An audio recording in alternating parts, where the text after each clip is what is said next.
We are live. I'm in kind of low lighting. So I want to find something that's nice for y'all to look at. But none of these, they're doing too much. So we're going to go with good old Beam, or let's see, blush. No filter might actually look the best. Um, the light is like above me and then on the left side of me. Anywho, here we are. Happy Thursday. And we're going to jump right in. It is start week day 4. It's 8:56. So I'm going to give a couple minutes for those who are going to join us at 9 to be here. I won't start without them. And my recommendation is for you to have pen and paper and a good old paper Bible, or another device besides your phone if you're watching this on your phone, so that you can pull up some scripture. Although I'm going to give you specific references and I'm going to read them, so you can always go back and study them for yourself. Study to show yourself approved. But tonight is going to be really, really good. And I'm going to wait another minute or so and let everyone come on. Happy Thursday again. I hope everyone is well. As you're joining in, drop down in the chat for me if you will. And let me know where you're coming in from. And let me know if you have caught any of the lives or rewatched any of the replays for days 1 through 3 of Start Week. I do a little recap while we count down to 9 p.m. on the dot. So, day 1, you were asked to write a list of things that you know you need to start. Like, what are those things that just come to mind immediately when you hear Start Week? What are the things that come to mind immediately when you hear someone say, yeah, when are you going to start this and such? Or even within your own heart and mind, knowing that there are some things you need to start. I'd love to know if you are someone who joined us on day 1, if you did your list like you were asked to. Right, so on day 1, we talked about how we all have things that maybe we've been putting off, things that maybe we started and stopped that maybe we need to start again. And the objective was to write a list down, right? And then on day 2, the challenge was to pick one of the things and do one thing about it. Do one thing about it. All right. And then on Wednesday, I posted a replay of a previous Start Week that I had posted on my business channel when my channel was called Anchored Hope Company.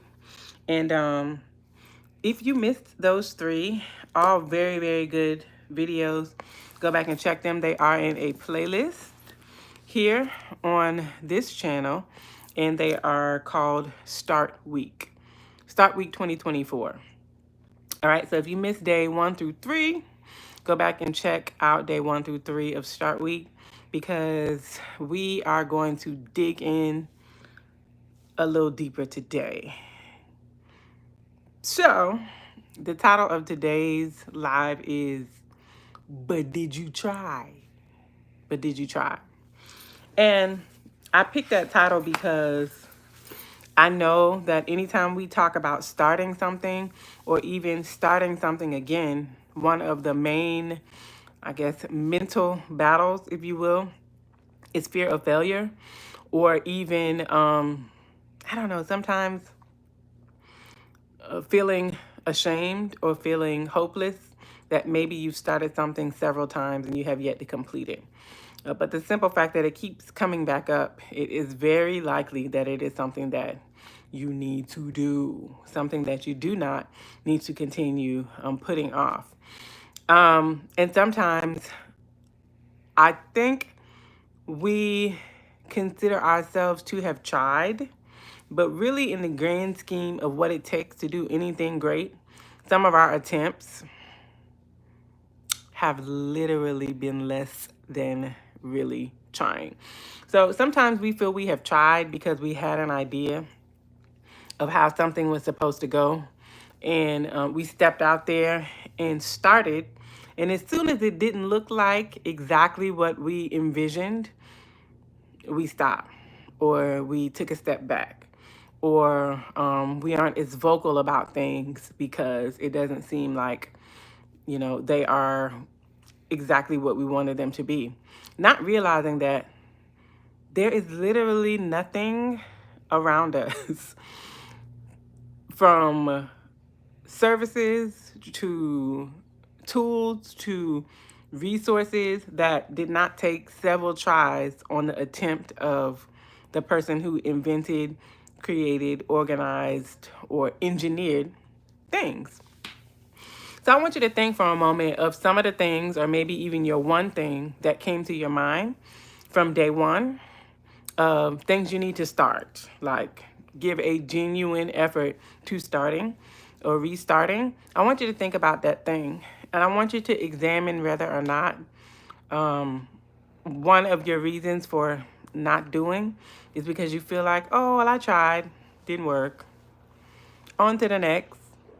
And you thought it would be easy to move on. But here you are, however many months or years later, recognizing that you still have a desire to do something.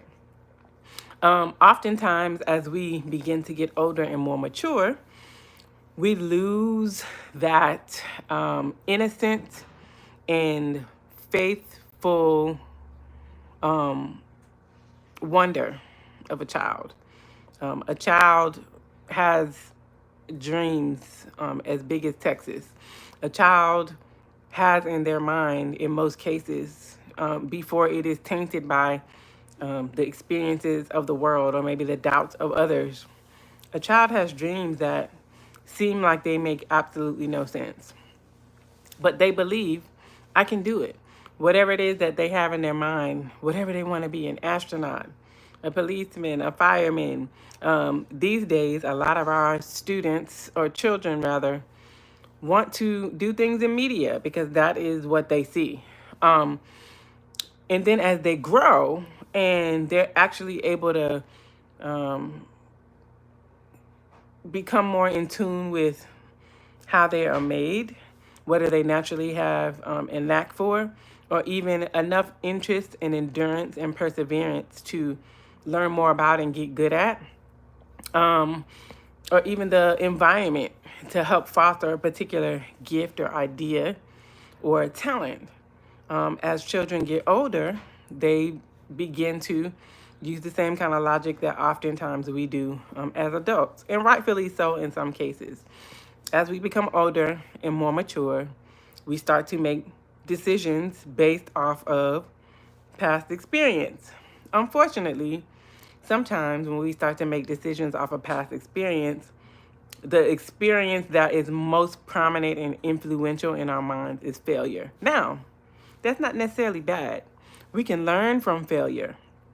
But unfortunately, as we get older, a lot of times failure to us becomes an indication way too soon that something is not meant to be, or you're not meant to do something, or something is just not supposed to happen because it hasn't happened, right? Failure is a part of success.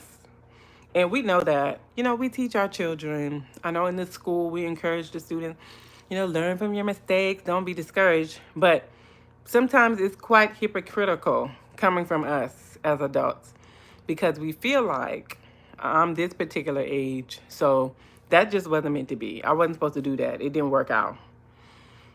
Not realizing that the experiences that we're having, the things that we're learning, the ways that God is molding and shaping us and working in our hearts is actually preparing us to be successful in those things that God has placed in our hearts. So, like I said, all the way from day one, this start can be for anything. Anything.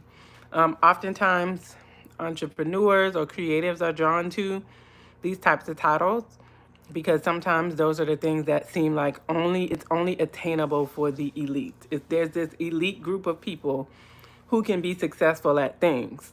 But the reality is, even that elite group of people that you look at and you believe that only they can do something and be successful, those people experience challenges that maybe you don't know about.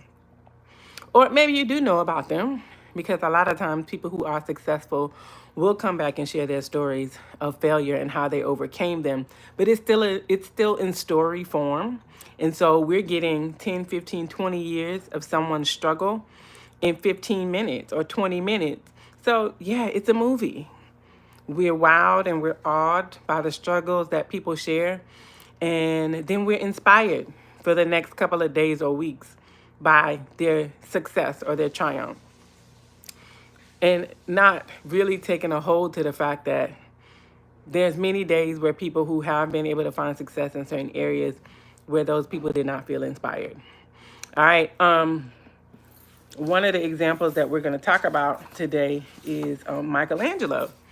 And Michelangelo, we know, is one of the most world-renowned artists, visual artists. And one of Michelangelo's most famous works is the Sistine Chapel. Funny story, we'll pause for the Sistine Chapel. So I was blessed and privileged to be a part of a singing tour in Italy. And the Vatican was one of the venues where we sang on this tour. And so a part of being on this tour was getting a chance to explore all of these historical sites. The Sistine Chapel being one of them. Actually getting to be in this building and look up at the sky and see this just breathtaking sight.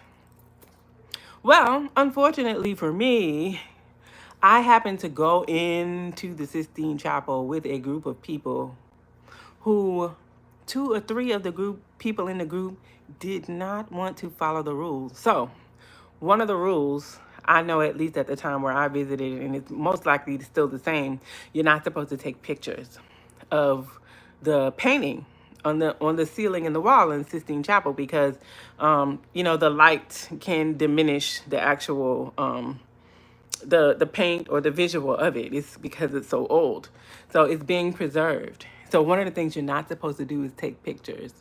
But of course, I get all the way to Italy and be in the group with the person who does not care that you're not supposed to take pictures. They was going to get their picture. Well, not many people can say they were kicked out, literally kicked out of the Sistine Chapel. But I am one of those people. I didn't take the picture, but I got kicked out of the Sistine Chapel, and I didn't get a chance to look at the creation by Michelangelo for as long as I would have liked to. But I was in there for, I don't know, maybe 5 minutes. I probably would have stayed in there at least 30 minutes to an hour just trying to take in this whole massive painting on this wall and ceiling. But thanks to whoever decided, I know who it is, but I'm not going to call their name, just in case they happen to watch this video. They got a picture, so they get to go back and look at it. I didn't get the picture, and I got kicked out after about 5 minutes. Anyway, back to the purpose of why I mentioned the Sistine Chapel. Well, it took Michelangelo 4 years to finish the Sistine Chapel. And one of the things that he said is that he literally hated. Like, he used the word hated. You can look it up. He hated painting the creation. He hated it. Every day that he went in for 4 years to work on this work of art, which is now one of his most famous, which actually gives a visual of what we see in the Bible when it comes to creation. He hated painting it, and yet still he went in every day for 4 years to paint on this ceiling, which is now something that people come from the end of the earth just to have the privilege of looking up and seeing what was in his mind, the vision that he had in his mind that only he could make happen and bring out into the world. He hated every moment of the experience, but once it was over, it's something that we are still enjoying. Example number 1.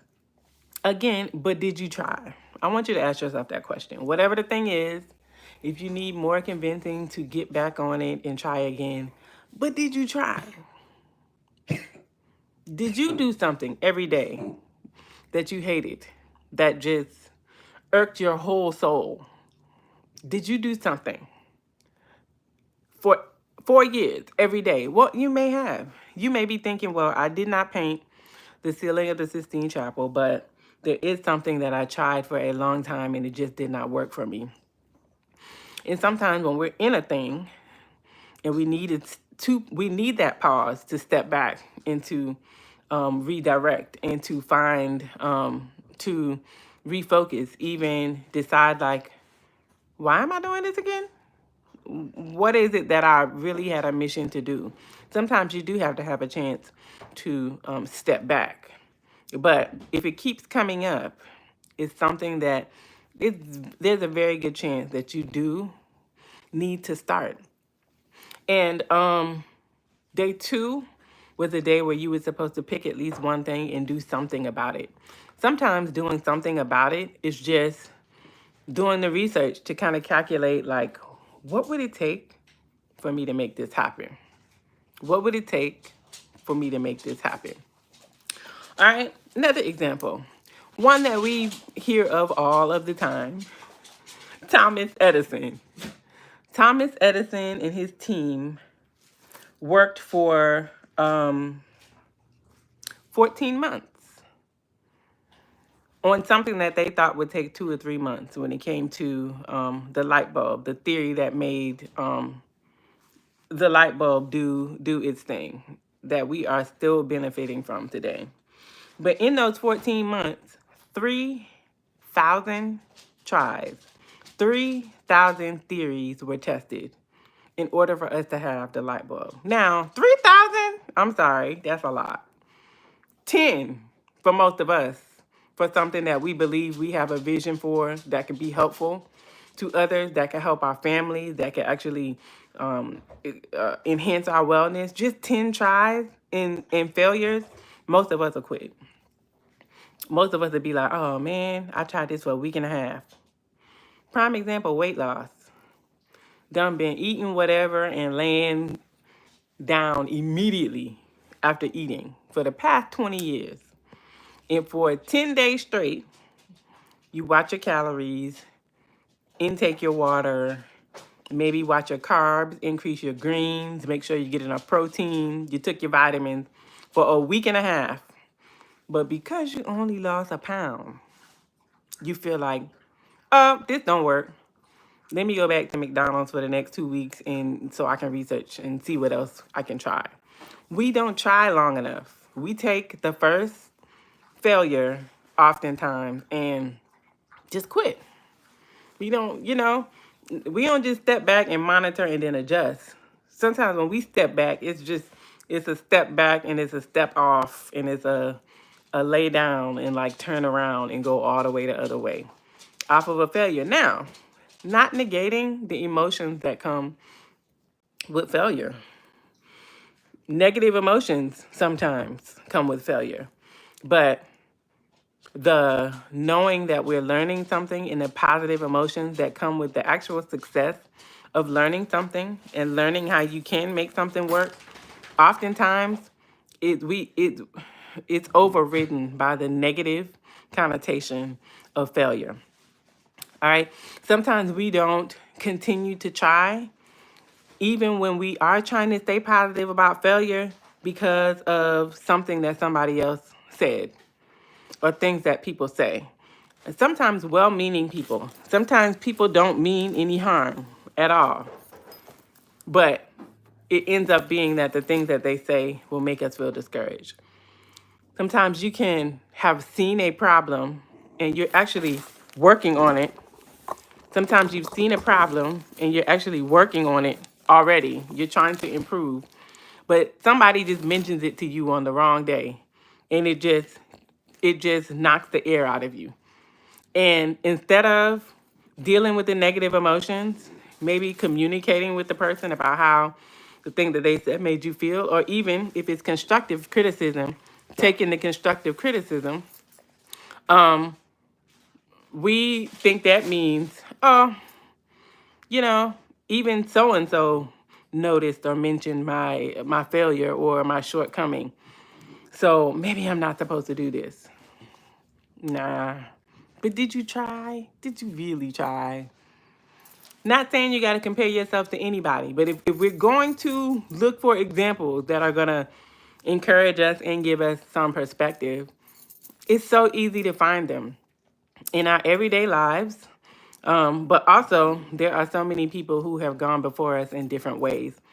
And I believe that that's one of the reasons why I love biographies and I love biopics.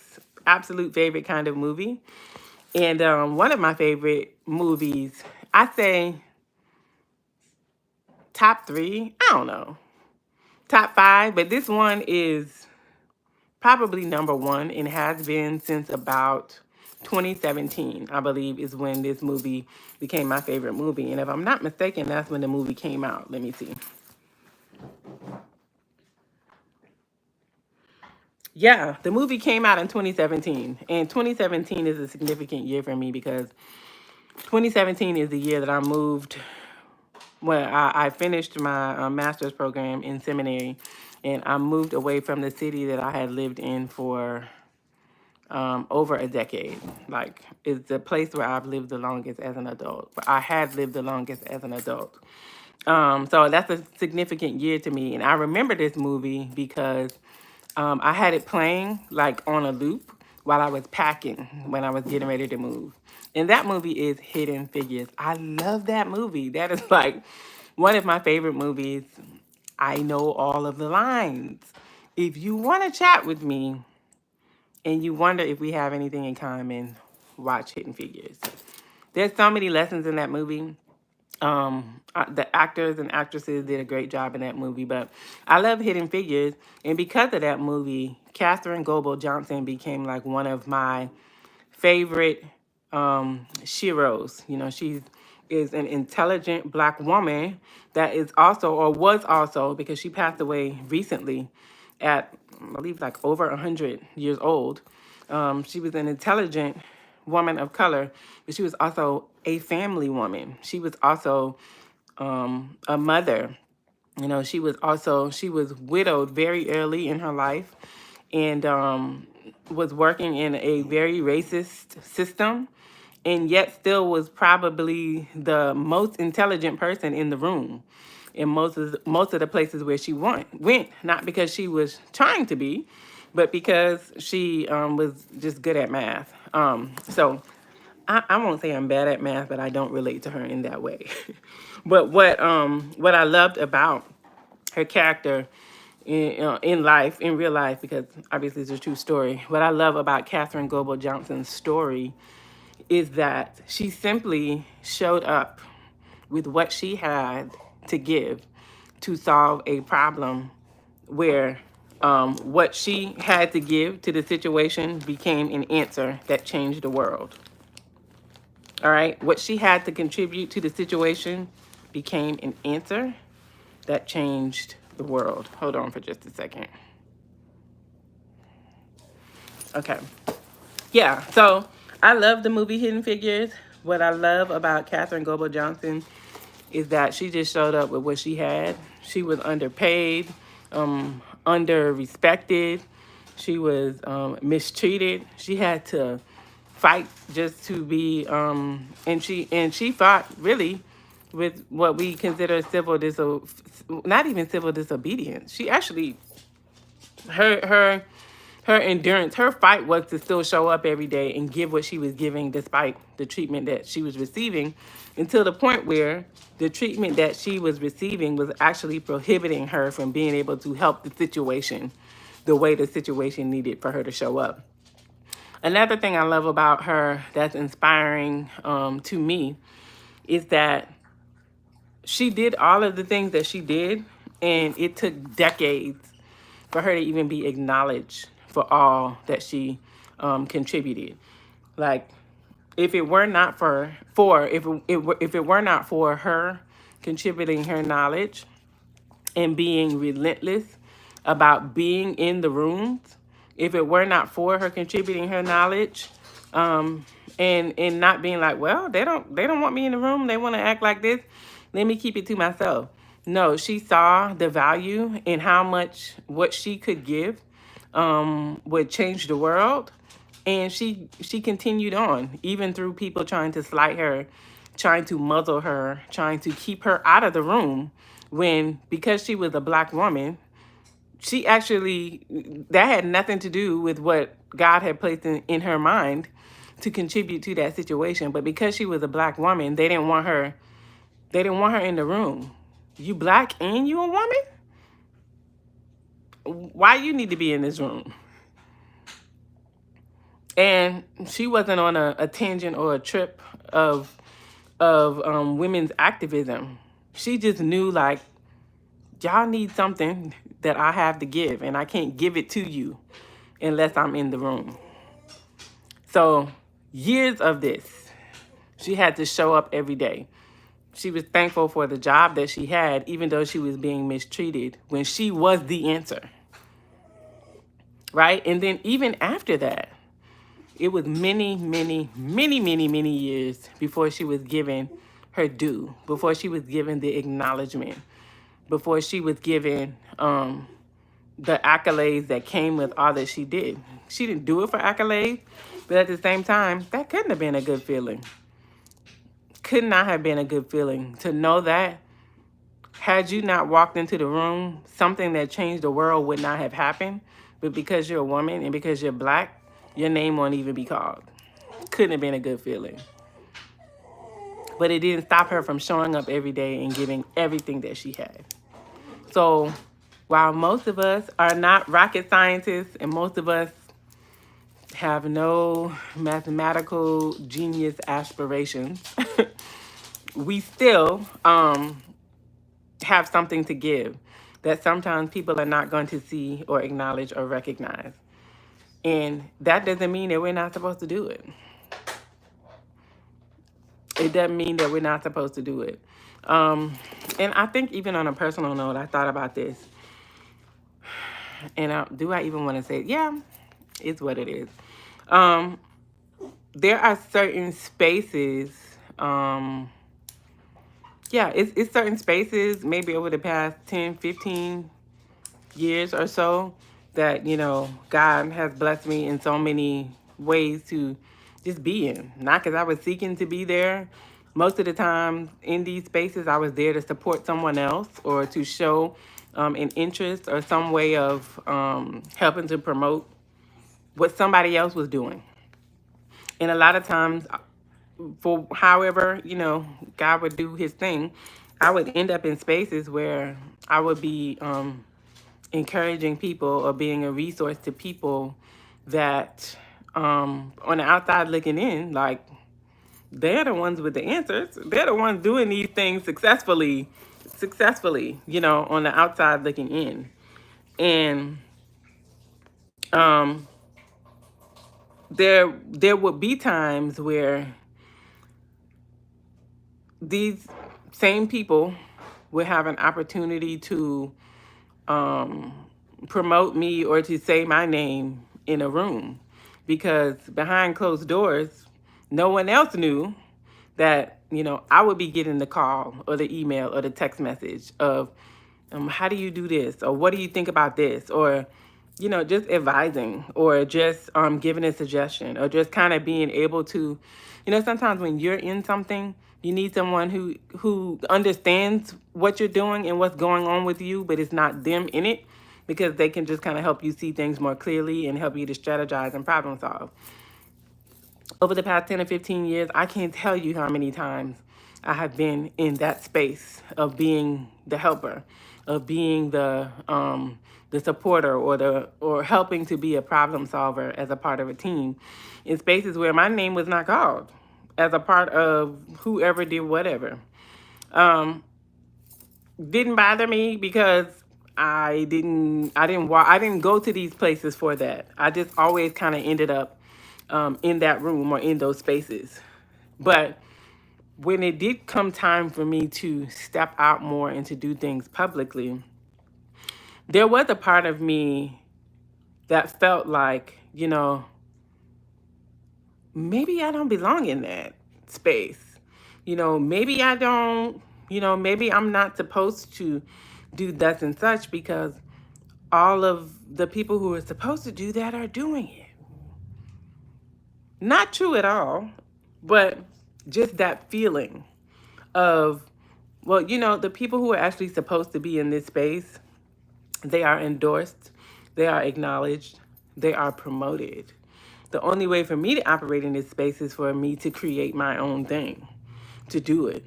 When it was actually maybe a little bit more comfortable for me to operate off of, what is already built as the machine that endorses or categorizes who are the accepted elite people in this situation or in these particular rooms. But what I realized looking back, even in this moment while I'm speaking about it, even more, some different examples have come to my mind, is that it was a blessing for me to be able to be an answer in those situations.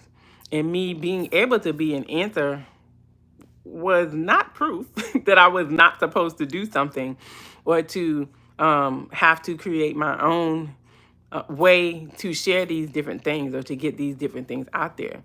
If anything, it was even more proof that I have or had at that time what it takes to do what I'm doing now. So I'm gonna ask you again, but did you try? But did you try? What is it that happened or hasn't happened that's making you feel like, oh, I know that thing keeps me up at night, or it keeps coming back up, or people keep asking me about it, and I know that I actually could contribute this to the spaces that I'm in. But I just don't. What is it? What is it that's causing you to think that you don't belong, or that you don't have what it takes to step out and do this thing? Again, it doesn't have to be a business or a creative thing or whatever. It can literally be an individual thing that you started maybe and stopped, or that you haven't had the courage to begin. Wellness types of things, like I said before, weight loss is a perfect example. But did you try? Sure, you failed 10 times, but Thomas Edison failed 3,000 before he found an answer that changed the world. Michelangelo painted for 4 years straight on a work that he hated doing, but it was in him to do it. Katherine Goebel Johnson contributed just her natural mathematic genius. She was a math genius from a child. So she didn't know as a child that she would end up being the person that was able to conceive the calculations that would be able to take a rocket into space, to do these things, and to come back safely. She didn't know that as a child. She was just a math whiz. Thankfully, her parents affirmed and encouraged her to do that. Her teachers encouraged her to do that, but only she could decide that even though these people are treating me like straight trash on this job every day, I have something that nobody else in this world has right now, and I need to be in the room. So I'm going to show up until I can contribute what I need to contribute. Right? Another cool example that I love is the pilot Amelia Earhart. I didn't know until I started researching her. Or maybe I did know as a child, I just forgot. But I loved the example. And I think another thing I like about all of these examples is that they're all so very different. They're all so diverse. They're all from different increments of time in the modern, in what is considered the modern world. They're all very different people, all from different parts of the world, but they all had to push past something, or even like in the situation of Amelia Earhart, to do something different. She was a nurse before she was a pilot. I love the fact that she went from one career that is looked at as it's always been a career that there has been a need in that career. So she went from one career to a complete another career. Being a pilot and being a nurse, like that don't go together. I mean, I guess it does, especially for the era that she lived in. But to be a nurse, well, that's something women can do. That's a job they can serve and help, especially in her day and time, soldiers and people who were veterans of war and things like that. But a pilot? Why a pilot? Why a pilot? Like, can you imagine the people that were like, what is this nut doing? She's supposed to be down at the infirmary. What is she talking about? Being a pilot. Really? Girl, please go somewhere and sit down and find your stethoscope and the gauze and the it's some soldiers bleeding down there. Go back to what you was doing. Why are you talking about being a pilot? Go on and sit down. Surely that she had opposition. I love that example because nurse, pilot.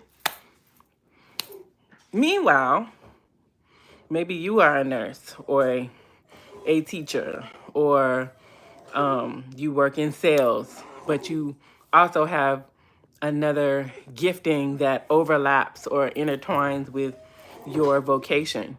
But you have an idea, or you have something in your mind that you feel like, you know what, I would really love to do, but I gotta do. What's stopping you from starting?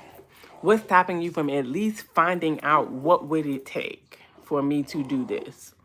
How could I work this now? It's not, who is it hurting to at least get the information?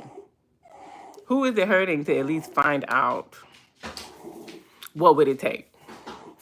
So I'm the friend, and most of my friends know this. I'm at one of my friends' house now.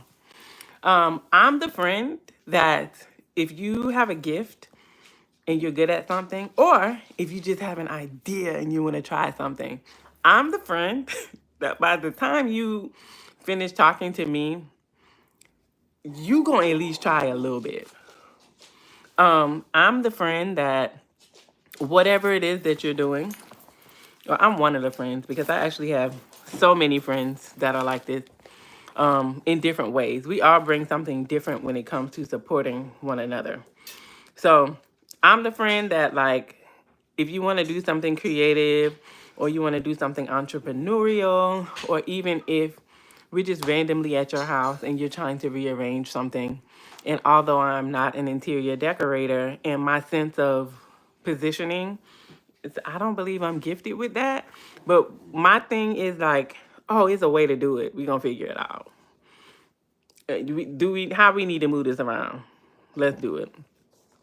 And I've been blessed to have so many like close knit friends that are very talented with multiple different things. So it's not weird to me for someone to be able to do multiple things well. And then I also, I come from a family of gifted people in different ways, but I also come from a family of, responsible people who are gonna like, they want to know like how you gonna pay you, make sure you straight, make sure everything together, do your creative things, but make sure you are taken care of. We just want you to be good. So I'm very thankful for that. And even in that, having that balance of people who want you to know what it's going to take to be good, but also people who believe you can do. You can try, you can be. And not only can you try and can you be, what can I do to help? So I won't say that I've come by being a believer and being a supportive person. Like, I came by it very honestly, because I have had it all of my life in one way or another. But yet still, there is an element of believing in myself to the degree that God has placed it inside of me. Not believing in myself like in a delusional way, and not seeking God and just trying to do dumb stuff just because, oh, that sounds cute and fun. And even with little things that sound cute and fun, listen, if it's not going to hurt you and you're going to be able to pay your rent at the end of the month, do it because it's cute and fun. Even if you decide you don't want to do it anymore. Like, I love that in a person, because I feel like you're going to eventually slip up and figure out something that you can do well, and something that maybe could change your life or change the trajectory in your family, or you could end up being somebody like Amelia Earhart, who went from being a nurse to being a pilot. Whatever. Let's just try it and see. I'm that friend. So I hope that is coming across to you today, those of you who are watching, because I am that friend from across the screen. This is often a role that I end up playing in my coaching business. And one of the things that I feel is very interesting, because I'm experiencing it even in after having researched and read books for so many years, to actually see it be real and come to life in my own clientele. It's just like, okay, yeah. I mean, I can't deny this. I don't believe, maybe more recently. No, but then, yeah, I don't believe I have ever had a client that has come to me actually for counseling to work through some kind of challenging life thing that in one way or another end up sharing with me a project or an idea or a something that they are working on or want to work on. And it's like, that is like actually my ice cream when it comes to working in the service industry. Literally getting somebody to believe enough to at least try. Now, I might not be the one that can tell you all of the steps of everything that you need to do, but I can still help you through every phase. I'm help you believe you can start. And then when you get ready to quit, I'm gonna help you to know that no, you're not gonna quit. And then when you need some rest, I'm gonna help you to know that you don't need to feel bad. If you need to take a step back, take a step back. But let's have a plan. Let's check back in such and such amount of time, so you can get back to this. But it's okay for you to take a step back, because something else, you need to work on something else in order to be healthy. So, like, that is what I do professionally, within my jobs, my employment, and my entrepreneurship.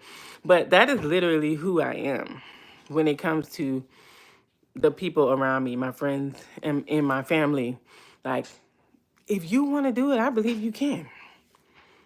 It's going to be some choices that have to be made, but if you want to do it, I believe you can. At least try. That's all I'm trying to get you to do. I'm asking you again, especially if you're somebody who hadn't written your things down from day one, you hadn't picked your one thing and done at least one thing about it from day two. You didn't bother to watch day three because you feel like, I already know what she's saying. She did this start week thing again. She did this start week thing a couple of years ago, and I started to start then, but I didn't. So I'm not about to even follow her up. But did you try? That's all I want to know. All right. I need to wrap up. So the next thing I want to share with you, there is a brilliant gentleman named James Altucher. James Altucher. I actually wrote this down phonetically so I wouldn't mess it up, and I feel like I'm still messing it up. But his name is James Altucher. And he shared a really fun fact, and that is that as you get older, your ability to synthesize all of the information that you have learned over time increases. So when it comes to intelligence and our ability to use our intelligence, certain things decline like drastically when we age. Like one of the things he mentioned was raw creativity. He says it declines drastically with age. But the reality is, maybe compared to your raw creativity at 12 is not the same at 40 something. But some of y'all at 30, 40, and 50 and 60 years old are still tremendously creative, tremendously able and intelligent in different areas. So your decline from 12 to 42 compared to someone else, just regular level, because you have a gifting, you can still operate at a high level, even higher, obviously, than you could when you were 12. Because like Mr. James Altucher said, your ability to synthesize your experiences and your ability to integrate the things that you've learned about human beings through your own experiences and all of the people that you have walked with or experienced, or all of the stories that you've heard. The older you get, the higher your ability to do that is. And that's what you actually need to be successful at anything you try. So maybe you had to try 20 times, but as soon as you fail and you feel like, I'm not doing this no more, just flip a light switch. Flip a light switch. Just go into the next room and turn on the light. And when you flip that light, I want you to remember 3,000. It took 3,000 tries of a whole team of people, so that instead of the candle and the torch, all you got to do is take your index finger and flip a light switch so you can see and do the things that you're doing. The thing that you failed at 10 times, well, at least you can see it by just flipping a light switch. But did you try? That's all I'm asking you. Okay. The last thing I want to share with you from Mr. James Altucher is that, well, what the average age of a successful entrepreneur is. I want you to guess. And I'm so sorry, Slay Queen. Thank you so much for watching. And you said you love my videos, and I love that you love my videos. I hope that they are encouraging to you in some way. Thank you for stopping by tonight. I hope I didn't take too long to respond to you and you're gone, but maybe you'll come back and watch this. Since you love my videos, I believe you'll come back and watch this and hear me say thank you for your comments tonight. I would love for you, if you watch this back on the playback, or if you're watching tonight, and even if you are watching tonight live, come back and comment on the playback, because then other people will be able to see your comments still there. I want you to put in the comments for me. After I ask the question, pause, put your answer in the comment, and then hit play again. I want you to answer for me in the comments how old you think the average successful entrepreneur is. Tell me how old you think. See, I have learned some things about success over a lifespan when it comes to significant contribution in creativity, entrepreneurship, and just inventiveness. So I'm not surprised by the answer to this, but I hadn't actually thought about it or researched what the average age is current day for a successful entrepreneur. But Mr. James Altucher said it. I watched him on a podcast. Well, I watched a short of him on a podcast, and I saw this. I'm actually gonna have to go back and watch the whole podcast. 'Cause I'm like, oh, if he dropped those kind of gems in a 60-second video, I might just get all kinds of inspiration from watching an hour. So the average age of a successful entrepreneur is 60 years old. 60 years old. Average age. So that means some people are finally successful to a particular standard after 60, maybe a little bit before 60. what I'm trying to get across is that you told you that you were too old to be successful now. You told you that. Even if somebody else told you that, you had to embrace that, and that had to become your mantra in your thinking, that you're too old, that you tried multiple times, it didn't work. Why waste your time trying again? But my question is, why waste your time not trying again? Because if you don't try, it's definitely never going to happen. But if you do try and continue to try until you get it, eventually you're going to be able to look back and say like, oh my gosh, I finally did this. And most likely whatever it is for you is something that is not just going to benefit you. It's something that's going to benefit your generations to come. It's something that's going to benefit your generations that are still here. Like I think about too, like for those who have gone before us, even those who we are blessed to still have with us that are alive, still with us today. When you think about parents, grandparents, aunts, uncles, for some of us, teachers, coaches, it does something for the people who sacrifice to at least give us what they were able to give us, to actually see that we're good. It does something for them to know that you're going to be okay. And not only are you going to be okay, your children are going to be okay. Your children's children are going to be okay. The people who worked to help us to at least get to where we are, they had to have some motivation beyond themselves to do that. Whether it was exactly what you thought you should have had or not. At the end of the day, other than God, we are not owed certain things, especially as adults. We are owed dignity, respect, to be treated with honor. But the reality is most people have something that they can think about in their past when maybe they didn't get what they thought they needed to have. Okay, fine. We can all say that. I don't have children yet, but I'm sure those of you who do have children, no matter what you do for those kids, especially kids of this particular generation, we love them. Yes, we do. But we have spoiled them to no end in a lot of situations. Maybe not everybody. And maybe some of the spoiling hasn't been healthy. But these kids of these generations, man, they will ask unabashedly for what they want and what they need. And for those of you who have kids, some of what you probably can think of a scenario right now where you gave your last and that kid asked for something else.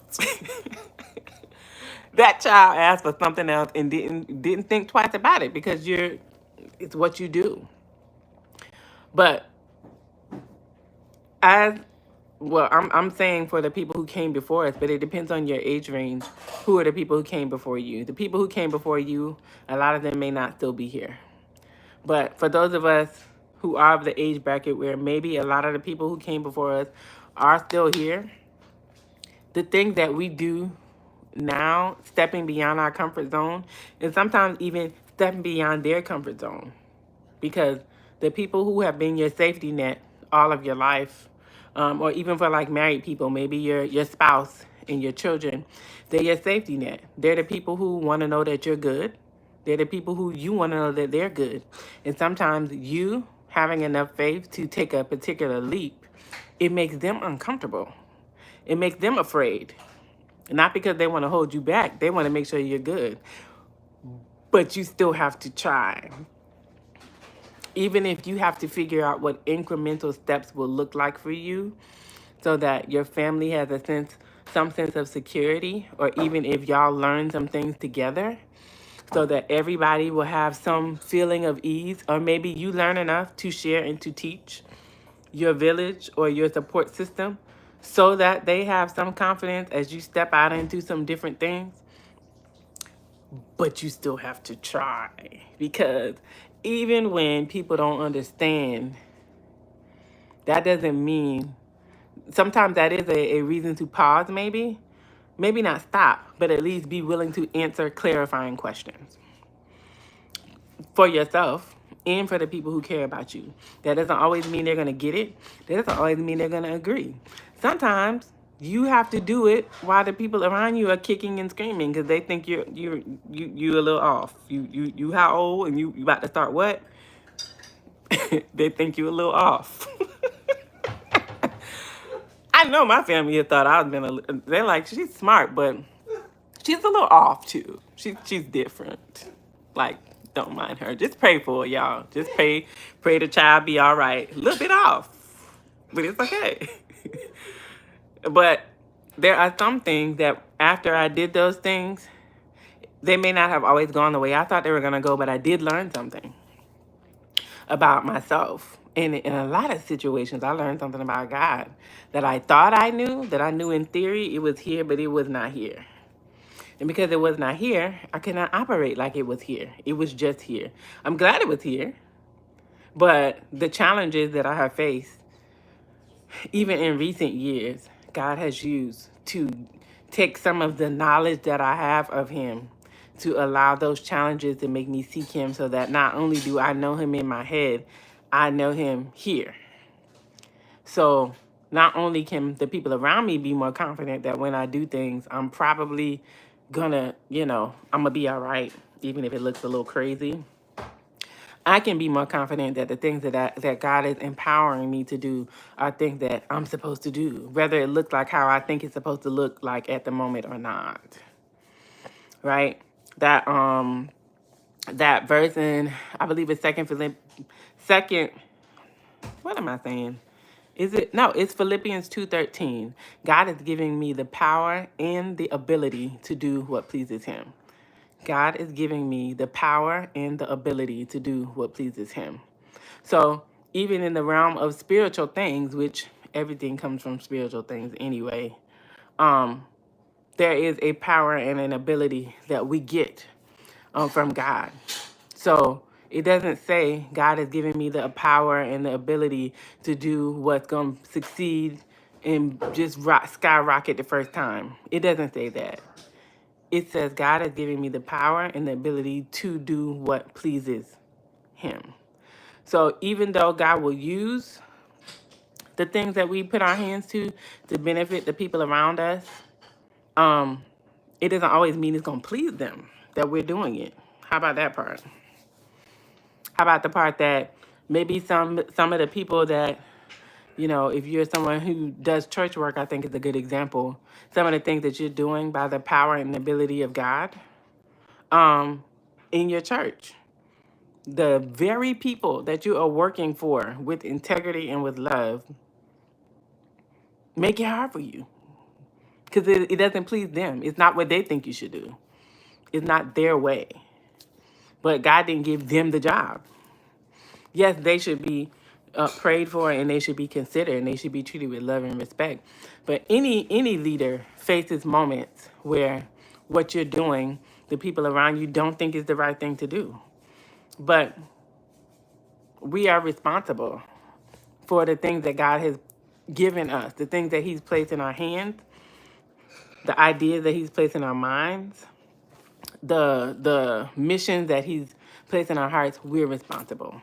So yes, God can use whoever He wants to use. And if you just flat out say no and you turn your back, and it's something that is a need in this world that He created for such a time as this, He will use whoever He wants to use. But you're still going to be held responsible. You are still to be accountable for what God has given you. So let's not make that a huge, make that things that have to be these grandiose things. It could be as simple as stewarding your body. Maybe you have a conviction of how you eat. Maybe you have a conviction of how you feed your family. Maybe you have a conviction of the type of media you consume. Maybe you have a conviction for how much your children are on devices. Maybe you have a conviction. Maybe God has given you an idea of how to how to work on that so that it is a healthy dynamic in your family, but it's going to take some changes and it's going to take some discipline, and it's going to be some little people in the house that don't like you for a little bit. But the scripture says, for those of us who believe and trust in him, he's given us the power and the ability to do what pleases him. So that means that people are not going to always be pleased with the things that we do and the things that we say.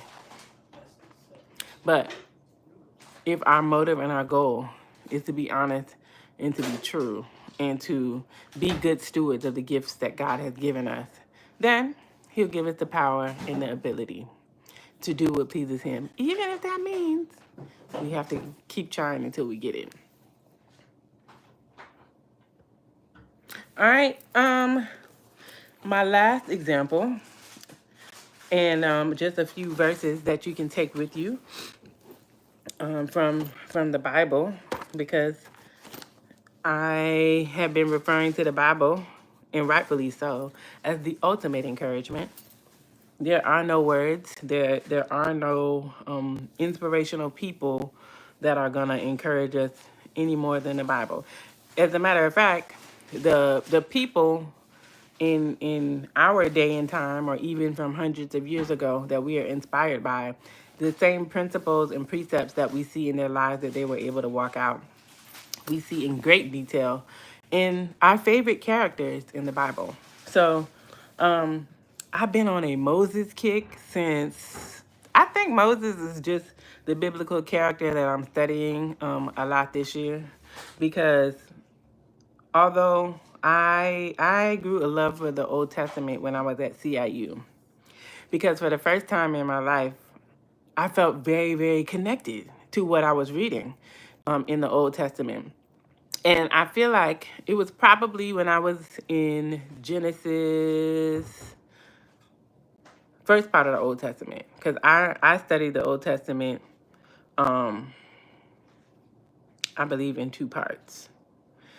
But my first Old Testament class, just starting in Genesis, and I remember reading a book called Epic of Eden, and I finally made a true connection to the Old Testament. And in the past year is probably the most I have studied the Old Testament in my life.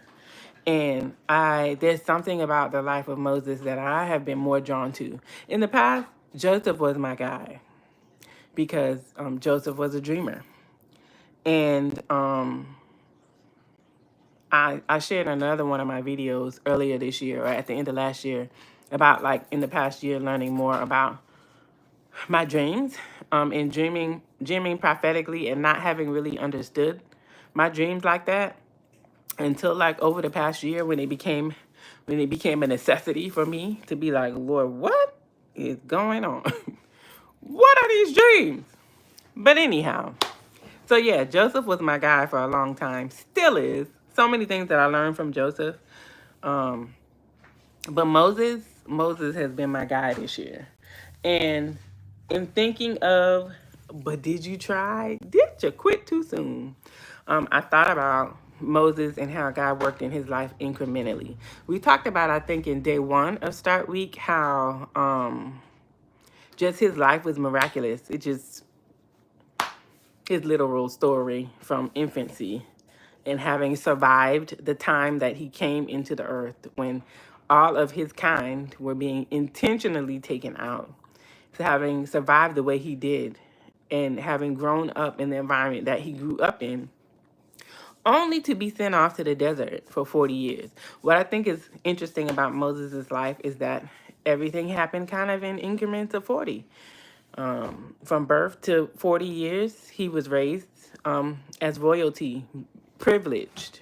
And then from 40 to 80, he was out there just dusty and hot in the desert, but being humbled and being someone who was being made again into the image of God, being someone who was prepared to be about his father's business, and then from 80 to 120, leading this rebellious people of Israel, God's chosen people.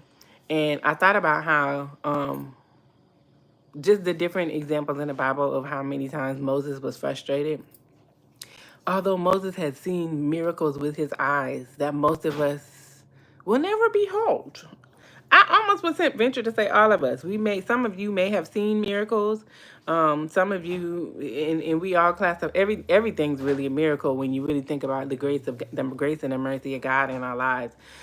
But most of the people on this live or that will watch this have never seen a sea parted, have never seen plagues come and go. Well, we have seen plagues come and go, but not at the word and the command of a person that God gave. We haven't seen it the way they saw them in Moses' times.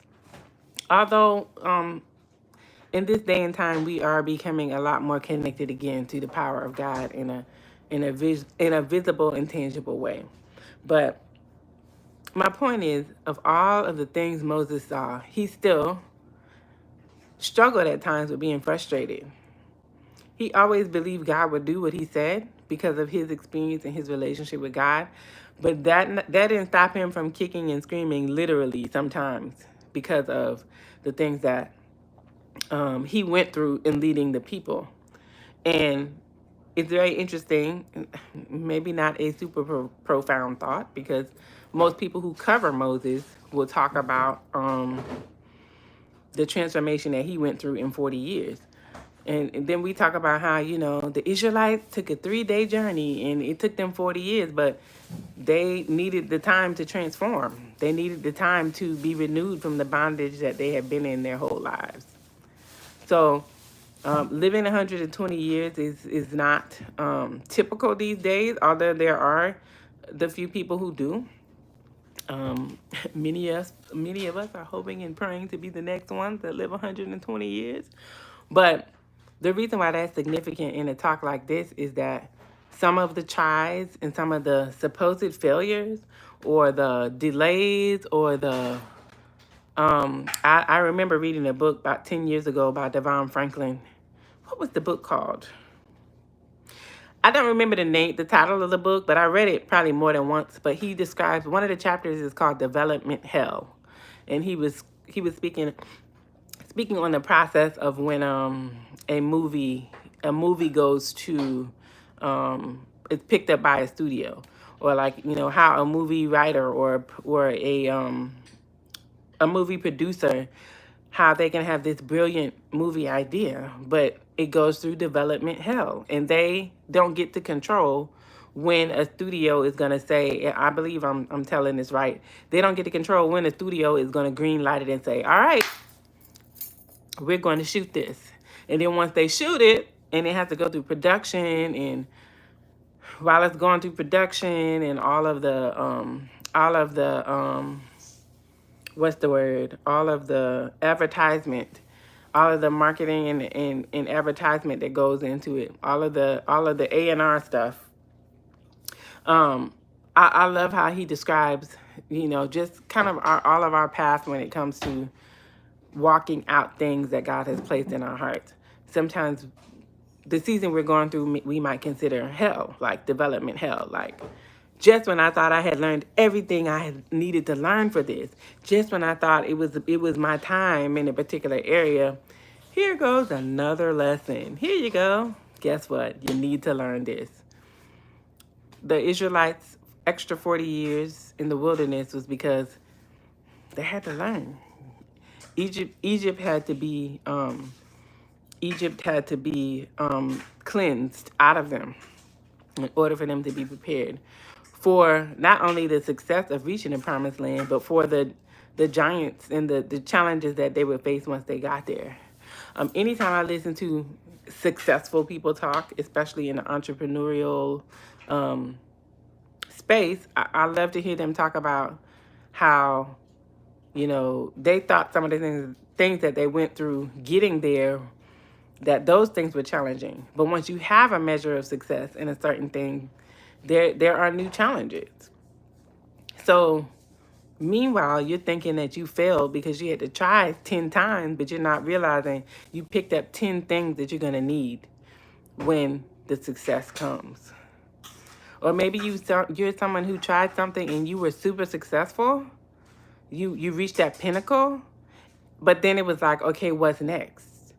And then when the what's next came and you realized that you didn't necessarily have what you needed to maintain the level that you were able to reach. And so instead of like rolling with the punches and learning and adjusting, you just went completely away. You hid. Or maybe you were just so distraught and discouraged you didn't know what to do next. So you didn't. You just figured out a way to survive. I remember a couple of years back after experiencing some things in a particular industry. I just thought, well, but that is what it is. I'm still gonna find ways to use the gifts that God gave me in ways that are cool. But I didn't really address um some of the disappointments or even some of the lack of like, well, what do you really even do now after the experience that you had? And I remember a friend of mine and his wife, I would go over to their house like maybe once a month on Sundays for dinner. And we were just randomly talking. And he looked at me and he was like,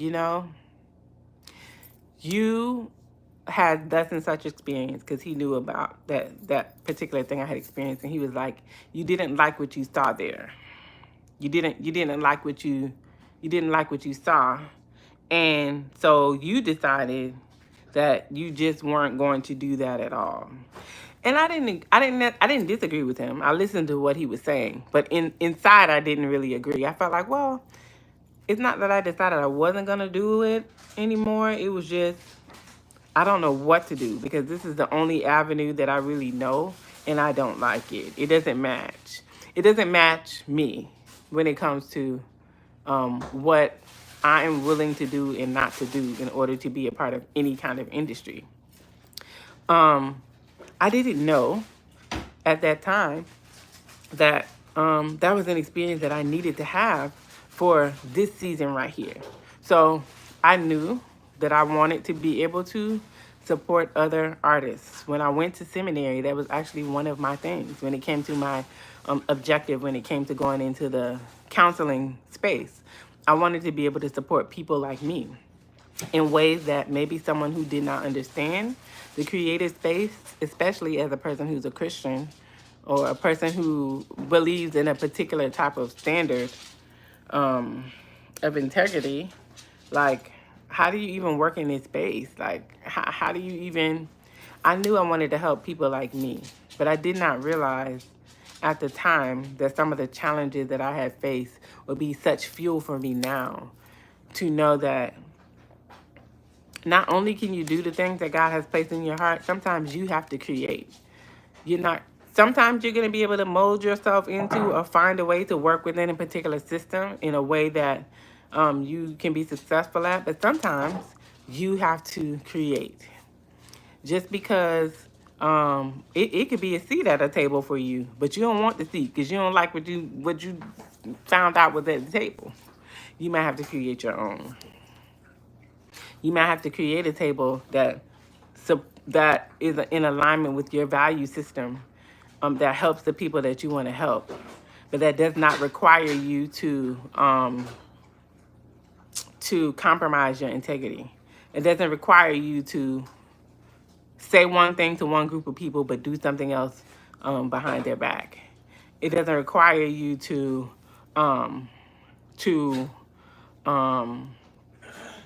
I don't know, almost wear a mask, depending on who you're dealing with, so that certain people can like you, that certain people can believe in you. Like, I can't. Like, that doesn't match me at all. And that is very much what happens in a lot of the more popular spaces, unless you decide that you're going to create your own. I'm not saying that every group within every industry is not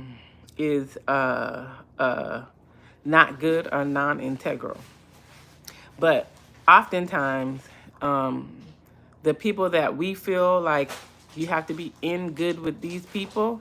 Like sometimes those people be having their own most of the time. That same group of people be having a hard time staying in the little circle themselves. Or a lot of times those people sometimes what we see is more of an illusion than what is the real. And if nothing else, the people that we um, um, may look at and feel like it's one particular thing, or that they have the strategy or the whatever the it thing is, like they had to walk through a space of being willing to and able to stand up for their value system too. You don't always know the battles that people have to fight. So meanwhile, you're thinking that something is not for you because you failed one time, or because you have to keep doing different things in order to see some measure of momentum, gain some measure of momentum. You're thinking that it's not for you because you failed a couple of times, or because you set a particular goal, and let's say your goal was 10 and you got 3, whatever. And I use numbers like that because I don't know what it is for you. It could be anything.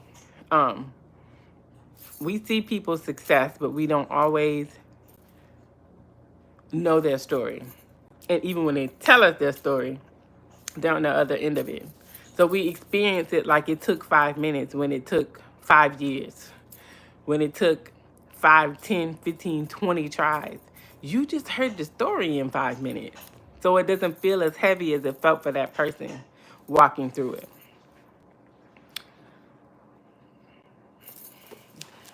I'll end here. So we see in Moses, with Moses' life from Exodus 2, all the way, which speaks of his birth, all the way to Deuteronomy 34.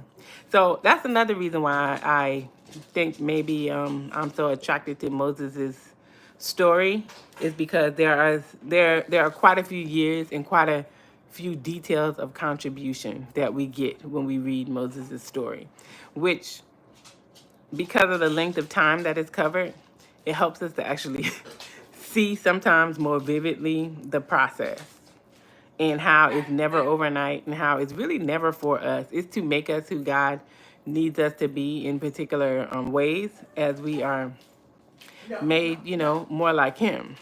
But it's never just for you. Like Moses' life was clearly not just for him, right? So remember that. When you are really honest with yourself and you ask yourself, but did you try? Did you really try? Remember that your tries are not just for you. They never are. All right, I'll end here. And I'm going to read these 2 verses. We're going to start with Ecclesiastes 11:4. That's the first one I will read. And this is my second closing. Second or third closing, but we getting ready to close for real now. Ecclesiastes 11:4. And it reads, one who watches the wind will not sow, and the one who looks at the clouds will not reap. You're waiting for the perfect time. You're waiting for things to be perfect. You need to start, or restart, or start being serious. Start being intentional. Start putting yourself in a position mentally and spiritually so that you have what you need on the inside, so that you can position yourself in the realm of the physical world with whatever it is that you need to start with.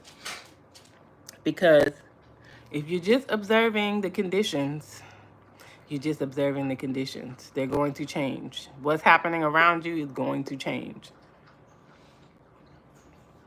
If you're waiting for a sunny day, and then when a sunny day comes, it doesn't stay long enough for you to make a particular amount of momentum. Now, I'm not saying to not plan plan things and follow through with them. I'm not saying that at all. Absolutely need a plan. That's why we said starting from day one, write it down.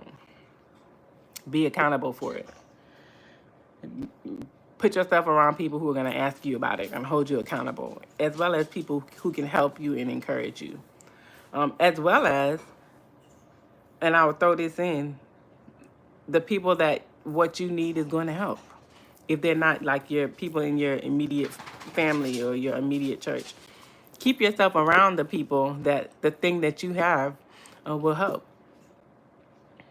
Because there's always those reminders and those opportunities to naturally do or be whatever that thing is, to remind you that if there's another level you need to take it to, it is needed. All right?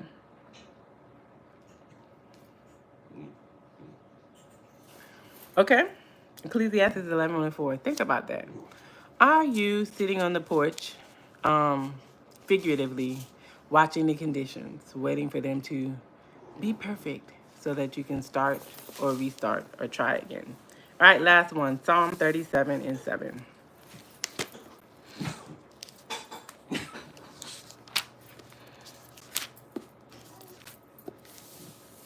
Psalm 37:7.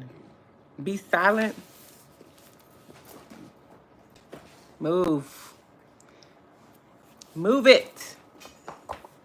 We almost made it to the end without me telling Precious to move. But I guess Precious is like, ma'am, you've been talking for so long. I need to walk in your space. All right. Psalm 37:7. Be silent before the Lord.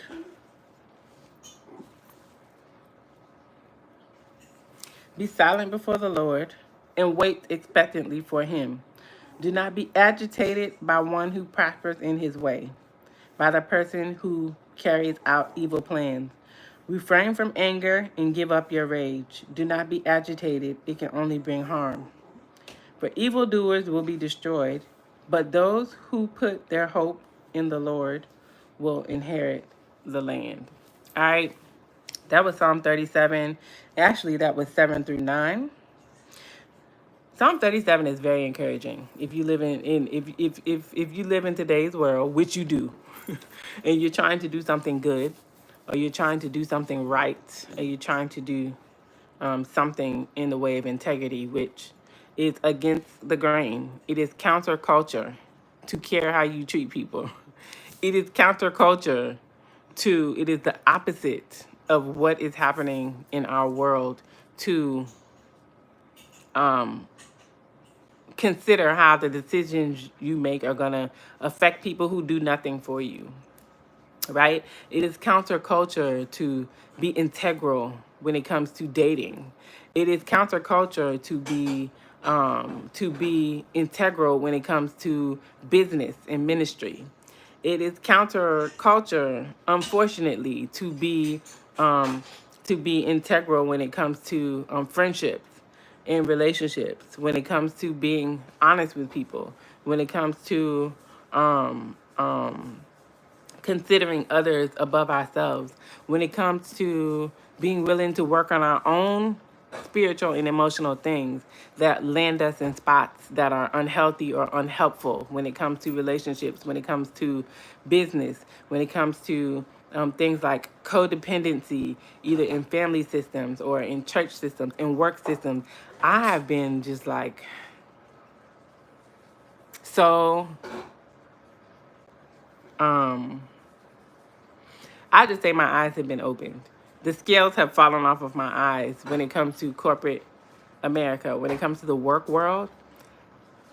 The way codependency shows up on the job, it is just like, please look up what I'm talking about. But most of the people, Psalm 37 is very relevant when it comes to that. Because especially if you're a person who's very talented and you're a hard worker and you work for someone, that's completely fine. Someone has to work for someone. It's okay. Like, it's fine. Everybody don't have to be an entrepreneur. But if you want to be one, you can. And don't let nobody tell you that you can't if you want to be an entrepreneur. But it's okay to have a job. Like, It's okay to have a job. Well, not all, but majority of jobs that we all have need to be done.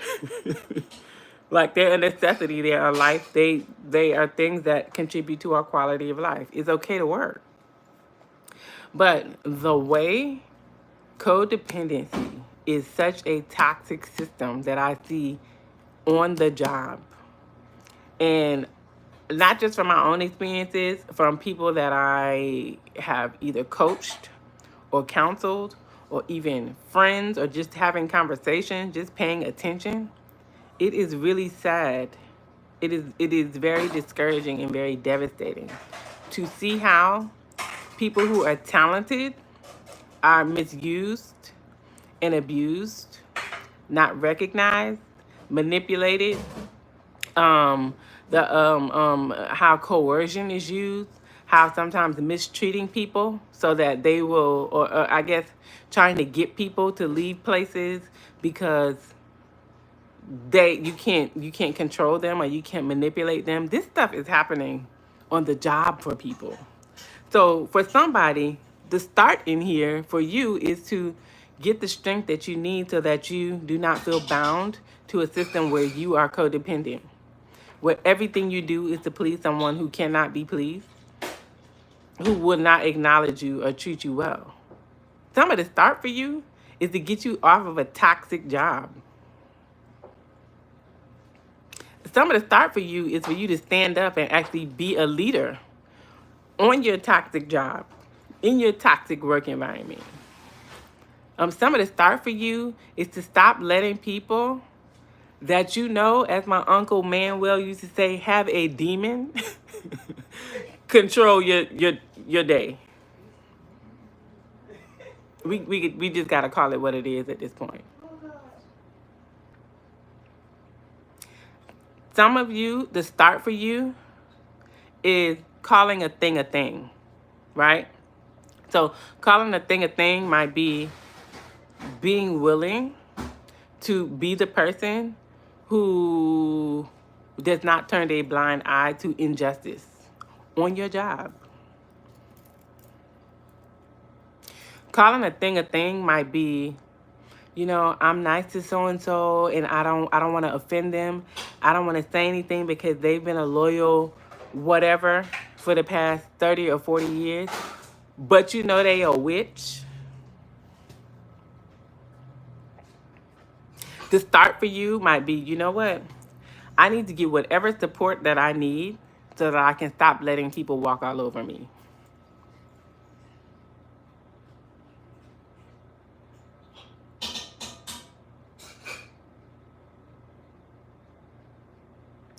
The start for you is, you know what? I have been doing this thing that I do with pride, with honor, and with fervor, and doing it well for this certain amount of time. And I've always wanted to render my services somewhere else or render my services under my own entity. The start for you is at least just finding out what would it take. You don't have to write your resignation letter. You don't have to leave your job tomorrow. Because guess what? I'm not leaving my job tomorrow. Because that's not where I am in my journey, in my process.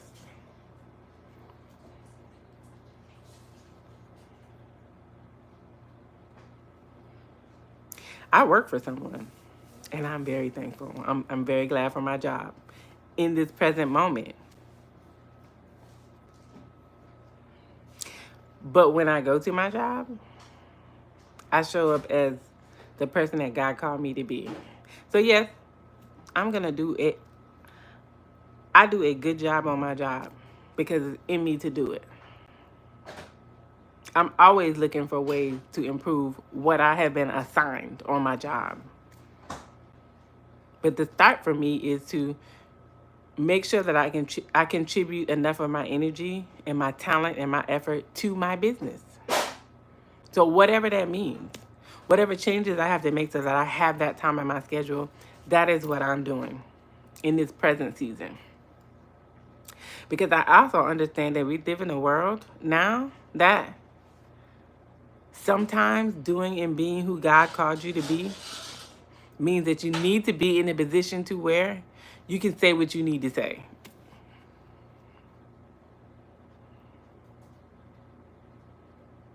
Where you represent you and God. Whatever the start is for you. Don't waste another day considering the weather.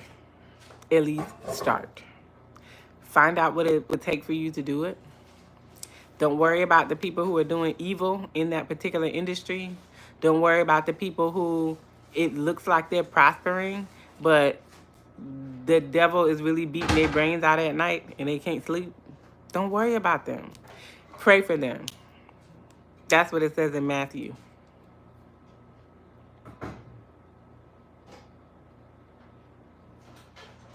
It says to bless those that curse you and to pray for those that despitefully use you.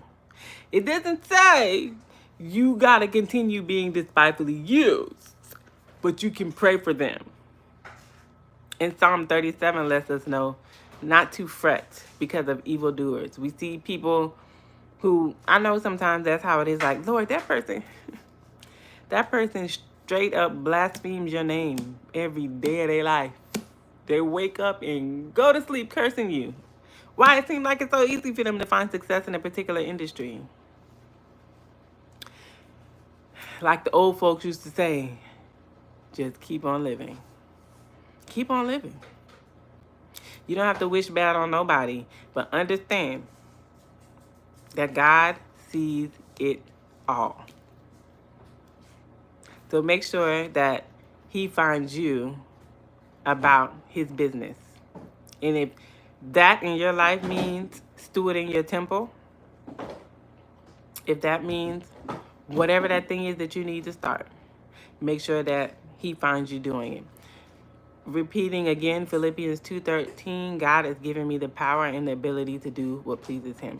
Don't forget to take it to God in prayer, simply and honestly, daily. I know one of the things for me, sometimes that gets me is that, I just have those days where like my prayer life and my study life is just like on it. And like sometimes they're so good that it just feels like it can carry me for a little bit. So I'm almost surprised when the discouragement comes or when the day that like it just seemed like I just can't get right comes. I'm almost surprised. Like what? But no, it's a daily walk. It's a daily walk. So remember that when you ask yourself the question, but did you try? Did you really try? You say you failed 3 times? I get that. I know that those failures probably hit you hard, but it's time to stand back up and try again. Know that the thing that you can bring to the world, that you can bring to your family, that you can bring to your household, that God gave to you to do, can change the trajectory of your generations. Maybe you're someone like me, like I mentioned earlier. I feel like not only do I not have a choice, I don't have a right not to do something with what God has given me. To whom much is given, much is required. So whatever you got to do to encourage yourself to start. I encourage you to do some research into your family background if you haven't already. Most people know a little something about their background, but when you really start asking questions, you find out what you didn't really know that is actually relevant to what is happening in your life now. One of the things I discovered, I remember having to do a genogram in seminary. So I had to call and ask my parents different questions. And one of the things I learned from my mom about someone in our generations in the abuse that they endured because they wanted to go to school and finish school. So hearing that, learning that, which was only a few generations before me, and maybe a generation or two before my mom, it made it more special and important to me that my mother is a college graduate. That doesn't make her better or worse than anyone else, but in her family line, There's something God was doing. So for me to take for granted being able to go to school multiple times successfully to learn ways and resources to help other people, well, I don't have a right to waste that. I don't have a right. I don't. I have a choice. God gives us free will.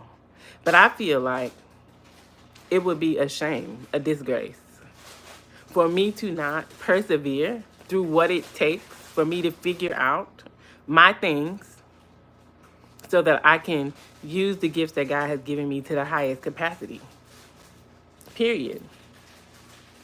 Not for accolades or money, but for the freedom and the confidence that I can have in saying that I did what I was called to do. I'm doing what I'm called to do. I'm not just someplace on a job. I'm working in my purpose. And I know that that is the gift and the grace of God.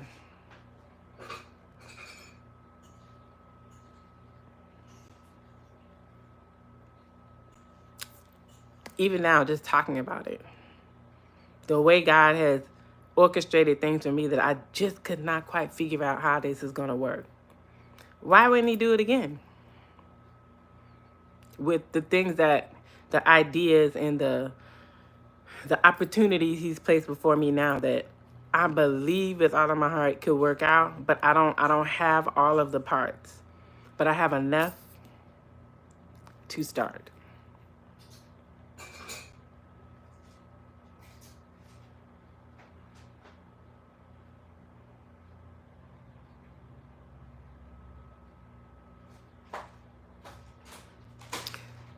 So maybe you're someone who is the first, will be the first in your family to do certain things. But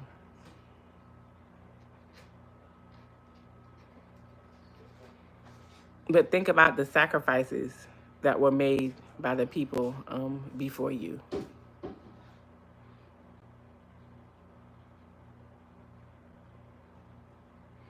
Think about the ways in which if you decide to at least step up and stand on the foundation that was laid for you, or if you feel your foundation was too shaky to have the privilege of doing what it is that God has put in your hands to fortify that foundation for the next generation, will you do it?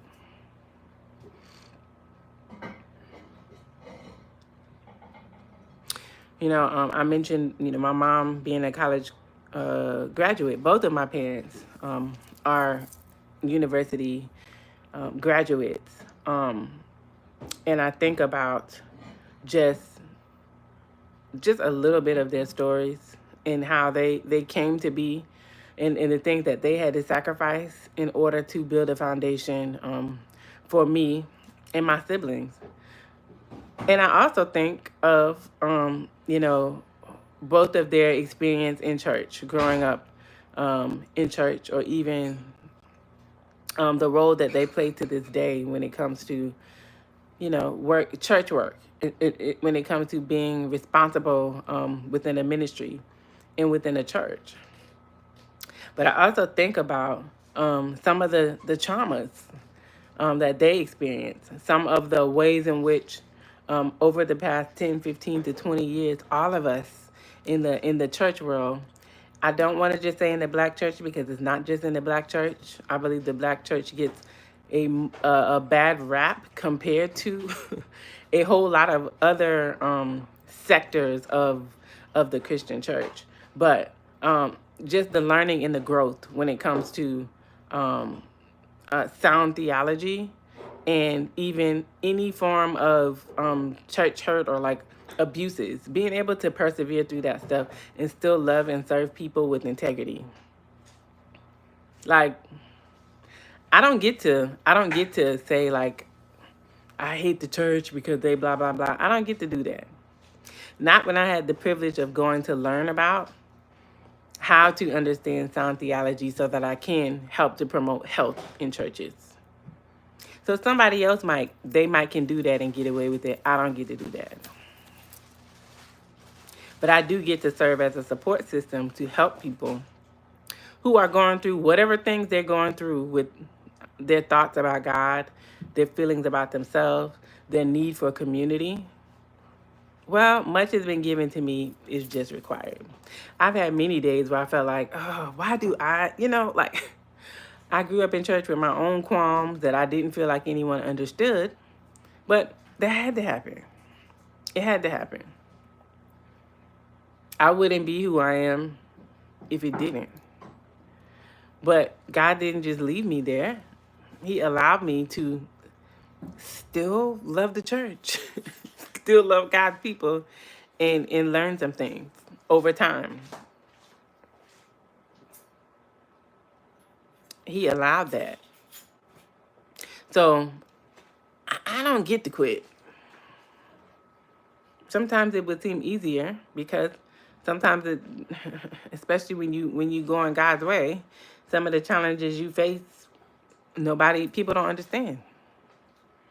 Sometimes the things that take forever, it seems like everybody don't get it. But I don't get to quit. Because if I was going to quit, I wouldn't be here telling you to start. All right, I'm going to end right there. Thank you all who have hung in there with me throughout the time. I see the numbers that move up and down. I don't know who the people are, and that's quite all right. I just thank you for watching. But if you want to come back later and drop a comment, those of you who are watching this for the replay, let me know in the chat. Maybe share your favorite passage or biblical principle, biblical character that you find encouragement from when it comes to starting or persevering or just the process and the journey.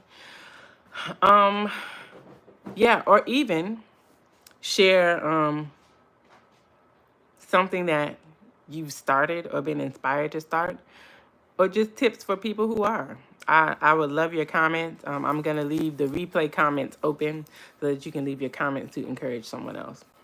All right. Thank y'all so much for hanging in there. This is probably the longest one I've done, but I knew it was going to be good. I'm in a house that just smells amazing. There's some baking going on in the next room. But what had happened was, I believe I've already exceeded my calorie intake for the day, and it's 10:38 p.m. So because I started on a health and wellness journey, I'm going to wait till in the morning or maybe the afternoon to try something from the goodness that is being baked in this home. But I'm going to stay full off the word and that Chick-fil-A salad and that Starbucks coffee that I had earlier. All right. Thank y'all so much for watching. I hope you've enjoyed this one. I hope you've been encouraged and inspired. Join me tomorrow for the final day of Start Week. If I'm not mistaken, I have it set to start at 1. I may or may not have to change that. I'll have to see. But look for it to go up sometime in the afternoon tomorrow. Right now, I have it set for 1 p.m., and I am going to try my best to stick with that. If things switch a little bit, you'll see the time change on there. But if you have not yet, go ahead and give this video a thumbs up. If you're not subscribed, subscribe to the channel. Tap the notifications bell. That way, when I do go live, you'll get a notification letting you know that I am live. Thanks so much for watching, and I will see you in my next video. Bye.